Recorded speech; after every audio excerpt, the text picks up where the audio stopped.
हम बस यही कहेंगे, आदिति रहती तो हम उनके साथ कुछ और कर सकते, पता न काहे रुसल बड़ी हमरा से। आ जाइए एक आध कह लेते हैं। हाँ, पन हाथ लगा दी जब भाई तो हर खाड़ा। आदिति कबो तार शादी बियाह हो जाई, करेंगे दूसरा हमरा से जब अलगाव होई कि काला ओढ़नी के मोरनी दीवाना, अरे कि तू हीरा हऊ तो हम पना हो गईनी, कि काला ओढ़नी के मोरनी दीवाना हो गई।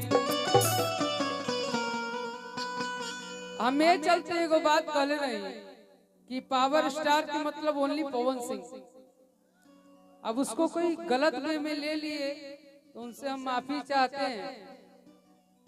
और कोई ये भी कह दिए कि वो बच्चा है कुछ भी बोल देता है ना, हम जे बोलीला यहाँ से बोलीला समझ के सोच के। आपको कौन बच्चा कह देता है? कोई मेरे अपने बड़े भैया हैं जो बोल दिए कि ये तो बच्चा है कुछ भी बोल देता। नहीं, हम सब सोच समझ के बोलते हैं। क्या बात है? आप जितना बोलिएगा कायदा में रहिएगा, फायदा में रहिएगा। हाँ, आपके पास उन्होंने ये भी कह दिया कि स्टूडियो से गाना गाए तो सुने तो बाहर वाले लोग ही ना, 100 मिलियन कौन कर दिया? तो वो 100 मिलियन कर दिए, ठीक है। ये नहीं कहना चाहिए था कि ये बच्चा है। और ये तक कबो न कहे के चाहते रहे कि हम लोग का कार्यक्रम में थोड़ा ज्यादा खर्चा होता है। हाई सब फ्री में आयल का, हमने फ्री में आयल बनी का।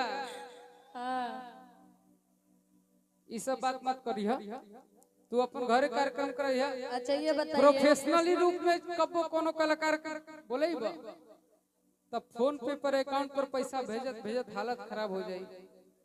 चाहे वो बिकू रहे, चाहे गोलू रहे, चाहे आदिति, न्योता में जाला इतने तो तहर कार्यक्रम बा, एक बात कहाँ बा। ऐसे आगे से मत बोलियो, हम सुन लेनी है। गलत बात कबो मत बोलियो, सन कहिया मत। तहरा स्टूडियो में रोज माइक मिलत हो, हमरा मंच पे रोज माइक मिलेला। हम 5,000 में जाइला, 500 में जाइला, तू 5 लाख लेके। अभी तो आप 51,000 लेने लगे हैं। नहीं, हम तो फ्री में आए हैं। अच्छा, ये मत कहिए कि कलाकार को बुलाने में पैसा खर्च होता है। बस प्यार और आशीर्वाद खर्च होता है, इससे ज्यादा कुछ नहीं होता है।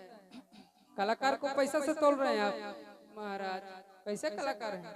हारमोनियम पकड़ के गाइएगा साथे कि काला ओढ़नी के मोरनी दीवानी, काला ओढ़नी के मोरनी दीवाना हो गए। तू हीरा हऊ तो हम पाना हो गईनी, तू हीरा हऊ तो हम पाना हो गईनी।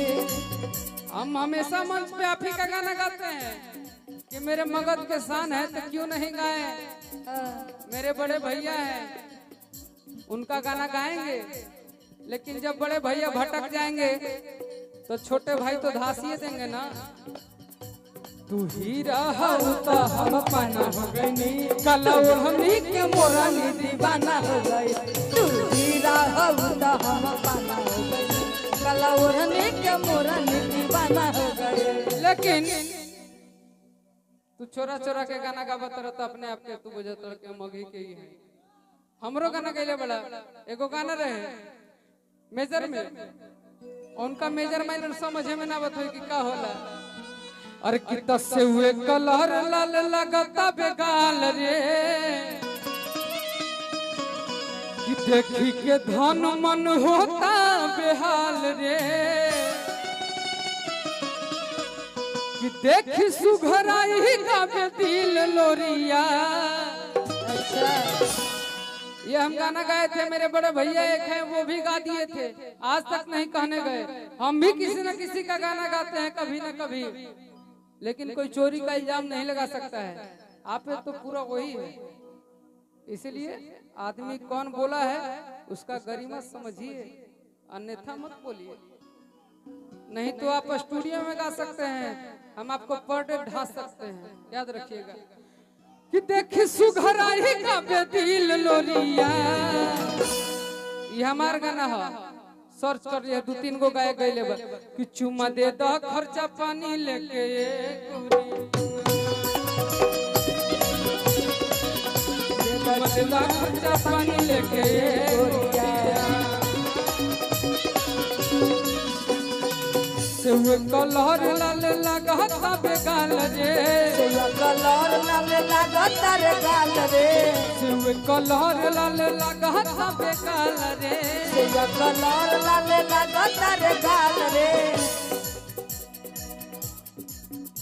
अरे देखी सुघराई का दिल लोरिया देखी सुघराई बाबू दिल लोरिया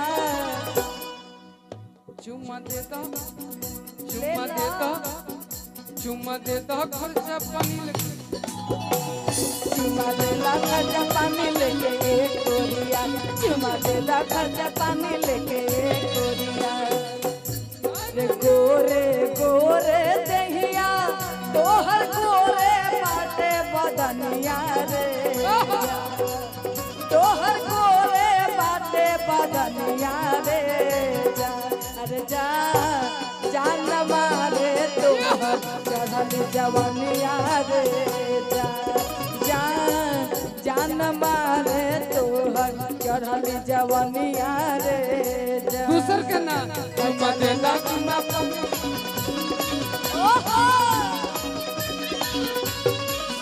जब कटहर के कोवा तू खइबू कटहर के कोवा तू खइबू जब कटहर के कोवा तू खइबू अच्छा तक हम गड़ा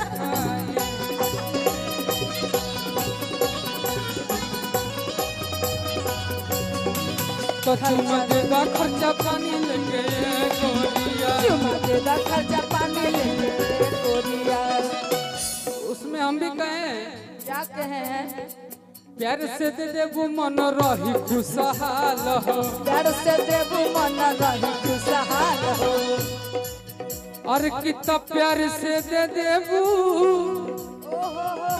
तो मन रही खुशहाल हो रही खुशहाल हो पीछा पड़ल बिकू बिकी विशाल हो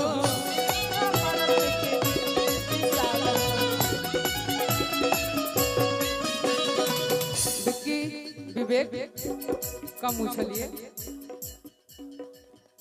और कितना देखी सुघराई गावे और कितना गाल पकतील हमर किले के गइल दिल गोरिया और कितना चुमा दे दा खर्चा पानी लेके ए गोरिया